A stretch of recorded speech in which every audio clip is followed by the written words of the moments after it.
Good morning बच्चों, Dayal math classes में आपका एक बार फिर से स्वागत है। जैसा कि हम दयाल मैथ क्लासेस के माध्यम से आपको रोज बरोज नई अपडेट देते हैं। त्रिकोणमितीय सर्वसंख्याएं, प्रमेय और फिजिक्स के माध्यम से प्रकाश का परावर्तन, दर्पणों की पहचान, प्रतिबिंबों का खींचना। इससे पहले के वीडियो में हमने आपको बताया था अवतल दर्पण के लिए यू बी तथा एफ में संबंध कैसे स्थापित करेंगे। हमने देखा भी था, स्थापित भी किया था। मैं समझता हूं आपको समझ में आ गया होगा, सरलता से समझ में आ गया होगा। तो आप घर पे प्रयास करते रहिए। मैं वीडियो को शुरू करूं इससे पहले आप चैनल को सब्सक्राइब कीजिए, दोस्तों में शेयर कीजिए। यदि आप चाहते हैं कि रोज रोज आपको नई अपडेट, कुछ नयापन मिले, तो आप चैनल को सब्सक्राइब जरूर कीजिएगा। तो अपने टॉपिक पर लौटते हुए हमने लिखा है उत्तल दर्पण के लिए यू बी तथा एफ में संबंध। यू क्या होता है, हमने नेक्स्ट वीडियो में आपको बताया था, वस्तु की दूरी, वी प्रतिबिंब की दूरी और एफ फोकस दूरी। अंतर इतना है, उत्तल दर्पण में यू बी एफ तीनों ऋणात्मक होती हैं, क्योंकि हमने आपको बताया था क्यों ऋणात्मक होती हैं। और इसमें आपकी यू सिर्फ ऋणात्मक होगी, वी और एफ धनात्मक होगी, वक्रता त्रिज्या भी धनात्मक होगी। तो देखते हैं, जैसा कि ये आपका उत्तल दर्पण है, मुख अक्ष है, वस्तु मुख अक्ष पर दर्पण से के सामने रखी है। मुख अक्ष के समांतर जाने वाली प्रकाश किरण दर्पण से परावर्तित होने के पश्चात मुख अक्ष से, मुख फोकस से आती हुई प्रतीत होती है।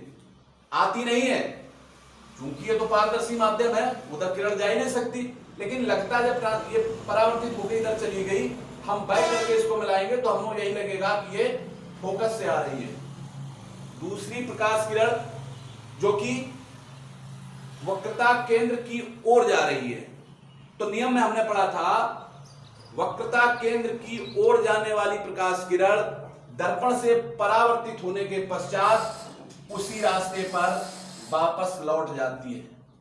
ये आपकी उसी रास्ते पर वापस लौट गई। दोनों प्रतीत होने वाली किरणों को हमने जहां प्रतिच्छेद किया वहां से मुख अक्ष पर लंब डाल दिया, तो हमारा प्रतिबिंब बन गया ए डैश बी डैश। हम देखते हैं यहां पर दो त्रिभुज बन रहे हैं, त्रिभुज ए बी सी, दूसरा त्रिभुज A dash B dash C. हम इन दोनों त्रिभुजों को ले रहे हैं। समरूप सिद्ध करने का प्रयास, समकोण त्रिभुज ए बी सी तथा ए डैश बी डैश सी में कोण बी डैश, ये वाला ए बी सी को हम बी पढ़ सकते हैं, ए डैश बी डैश सी को बी डैश पढ़ सकते हैं। और ये कितने अंश का होता है, ये 90 डिग्री 90 अंश का है। कारण इसका 90 अंश है, क्यों बराबर है, तो आपका ये उत्तर होगा 90 अंश का है। त्रिभुज ए बी सी में कोण सी, ए डैश बी डैश में कोण सी, ये दोनों के लिए है, दोनों में शामिल है। इसको हम कह सकते हैं ये कोण उभयनिष्ठ है, कॉमन है। कोण सी बराबर कोण सी उभयनिष्ठ है। बच्चों, जब किसी त्रिभुज के दो त्रिभुजों में आपस में दो कोणों को बराबर कर लेते हैं, तो तीसरा कोण अपने आप ही बराबर सिद्ध हो जाता है। यह कोण इस कोण के बराबर हो जाएगा। हम कह सकते हैं कि ये दोनों त्रिभुज ए बी सी और त्रिभुज A dash B dash C, ये आपस में समरूप होंगे, एक तरह बने होंगे, सर्वांगसम नहीं, समरूप होंगे। अब जब समरूप होते हैं तो हमने गणित में एक प्रमेय पढ़ी थी, समरूप त्रिभुजों की संगत भुजाओं का अनुपात बराबर होता है। देखो भाई, ये त्रिभुज इसका समरूप है, इसकी संगत भुजा ए बी, इसकी संगत भुजा ए डैश बी डैश बटे बराबर इसकी भुजा बी सी और इसकी भुजा बी डैश सी, इनका अनुपात आपस में बराबर होगा। ये हमारा समीकरण नंबर फर्स्ट बनके तैयार हो गया। इसी प्रकार से हम दूसरा त्रिभुज लेते हैं, एम एन एफ। एम त्रिभुज A dash B dash F, इसमें भी सेम कोण एन, मतलब एम एन एफ लंब है, लंबवत रेखा से जो 90 अंश का कोण बनाती है, कोण 90 अंश, ए डैश बी डैश एफ 90 अंश, कोण एन बराबर कोण बी डैश 90 अंश, और कोण एफ एम एन एफ के लिए कोण F, A dash B dash के लिए कोण एफ आपस में दोनों बराबर हैं, अर्थात कॉमन है, उभयनिष्ठ है, इसलिए M N F A dash B dash F भी आपस में समरूप होंगे। अब जब समरूप हो गए, सेम दो समरूप त्रिभुजों की संगत भुजाओं का अनुपात बराबर होता है, तो एम एन बटे ए डैश बी डैश बराबर एन एफ बटे B dash F, M N बटे ए डैश बी डैश बराबर एन एफ बटे बी डैश एफ। अब चूंकि रेखा एम जो प्रकाश किरण है, ये रेखा बीसी यानी मुख अक्ष के समानांतर है, तो हम कह सकते हैं कि ए बी बराबर एम एन। हमने इसमें जहां पे एम एन था वहां पर ए बी रख दिया, तो इसको इस रूप में बदल दिया, ए बी बटे A dash B dash N F बटे बी डैश एफ। अब हम देखते हैं, चूंकि दर्पण के बीच में जो जगह आपको दिख रही है, तो पी और एन के बीच की जगह ये बहुत कम है, तो हम कह सकते हैं कि ये पी एफ और एन एफ दो बिंदु नहीं है, पी एन दो बिंदु नहीं है। जब दो बिंदु नहीं है तो दूरी पी एफ और दूरी एन एफ आपस में बराबर होगी, अतः हम एन एफ को पी एफ लिख सकते हैं। तो इस समीकरण में जहां हमारा एन एफ था वहां हम क्या रख दिए, पी एफ, ए बी बटे ए डैश बी डैश रखा आपका, और एन एफ को हमने बदल दिया पी एफ में बटे बी डैश एफ, ये आपका हो गया। ये समीकरण दूसरा मान लेते हैं। अब हम देखते हैं समीकरण एक, जो कि हमें ए बी बटे ए डैश बी डैश बराबर बी सी बटे बी डैश सी, और समीकरण दो ए बी बटे ए डैश बी डैश बराबर पी एफ बटे B F B dash F, इनको आपस में बराबर कर दिया। क्यों बराबर कर दिया? क्योंकि इसका लेफ्ट और इसका लेफ्ट इक्वल है, इक्वल है तो राइट राइट इक्वल होगा। इसका मतलब बीसी बटे बी डैश सी, समीकरण एक और दो को बराबर करने पर बीसी बटे बी डैश सी बराबर पी एफ बटे बी डैश एफ। बच्चों, हमें उम्मीद है आपको समझ में आ रहा होगा। समझ में ना आए तो इसको दो बार तीन बार बराबर आप देखिएगा, कैलकुलेशन कीजिएगा, आप अपनी कॉपी पे इसको उतारिएगा, कैसे क्या हो गया समझ में आएगा। बराबर कर दिया। अब हम देखते हैं बीसी हमारी क्या है। अगर हमें बीसी को प्राप्त करना है तो इनकी दूरियां कैसे लिखेंगे, चूंकि हमने आपको बताया है सारी दूरियां पी से मापी जाती हैं दर्पण के ध्रुव से, तो बीसी को हम लिखेंगे बीपी धन पी सी,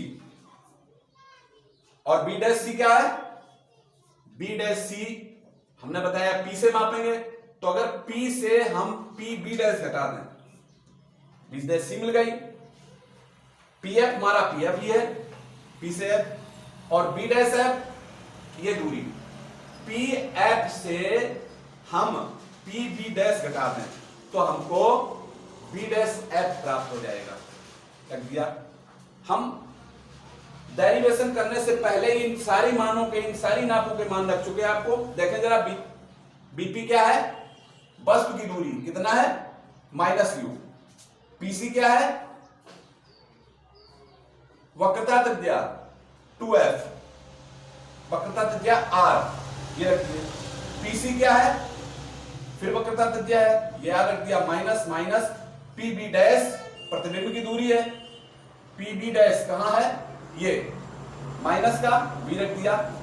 पी एफ आपका फोकस दूरी है, पी एफ एक बार फिर फोकस दूरी, और पी बी डैश प्रतिबिंब की दूरी, इन मानों को हमने रख दिया।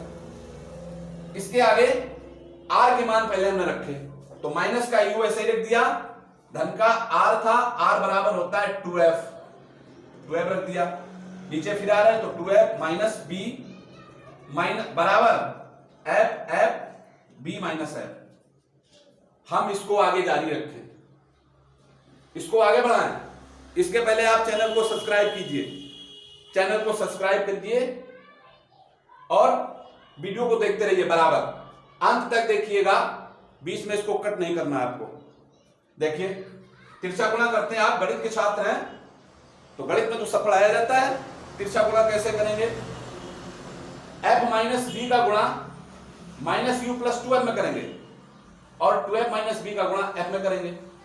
तो बच्चों देखो, f का गुणा जब माइनस यू में करेंगे तो माइनस का f यू आएगा, f का गुणा जब 2f में करेंगे, चूंकि हमने आपको बताया था गणित में गुणा में गाते हैं, जुड़ती हैं, तो f की एक घात ये और 2 उसका गुणांक है, तो धन का 2f स्क्वायर प्लस का, अब f का चूंकि दोनों हो चुका है, अब माइनस b का करेंगे तो माइनस माइनस प्लस हो गया ub, minus plus minus v और f bf और 2 गुणांक तो 2bf। इसका करते हैं f का 2f में तो 2f square minus minus fb, ये 2f स्क्वायर से ये 2f स्क्वायर आपका कैंसिल हो गया, पक्षांतर करेंगे तो कट जाएगा, अथवा हम कहते हैं शॉर्ट में निरसन के नियम से ये आपका कैंसिल हो गया। यहां पर बचा हमारा ub, इस पद को उठा के उधर ले गए, माइनस का 2fb है, उधर जाएगा प्लस का हो जाएगा बराबर उधर प्लस 2fb, प्लस का fb माइनस का fb पहले से उधर ही है, यहां से हमारा fu गया प्लस का fb हो गया, ub ऐसे ही रहा, 2 fb से एक fb चला गया, ये प्लस का 2 है माइनस का 1 है तो 2 से 1 जाएगा, 1 बचेगा वो भी प्लस का और प्लस का fb। ये हमारा समीकरण बनकर तैयार हुआ। हमने इस समीकरण में समीकरण के दोनों पक्षों में सभी पदों में ubf से भाग दे दिया। यहां देखिए आप ub बटे ubf, fb बटे ubf, fu बटे ubf, तो ub से आपका ub कैंसिल हुआ, fb से आपका fb कैंसिल हुआ, fu से f और u कैंसिल हुआ। तो बच्चों यहां क्या बच रहा है? 1 बटे f, और यहां पे क्या बच रहा है आपका? 1 बटे u, और यहां पे क्या बच रहा है? 1 बटे b। इस प्रकार 1 बटे f बराबर 1 बटे u प्लस 1 बटे b, ये अवतल दर्पण के लिए, उत्तल दर्पण के लिए दोनों एक ही सूत्र होते हैं। 1 बटे f बराबर 1 बटे u प्लस 1 बटे b, यानी फोकस दूरी, वस्तु की दूरी और प्रतिबिंब की दूरी में हमारा संबंध आपको प्राप्त हुआ। बच्चों आप चाहते हैं कि हम आपको नई नई अपडेट्स देते रहें, इसके लिए आप चैनल को सब्सक्राइब कीजिए, चैनल को सब्सक्राइब कीजिए और वीडियो को लाइक कीजिए, साथ में ही बेल आइकॉन को प्रेस कीजिए। आगे आपको हम नित्य नई जानकारी उपलब्ध कराएंगे। Thank you.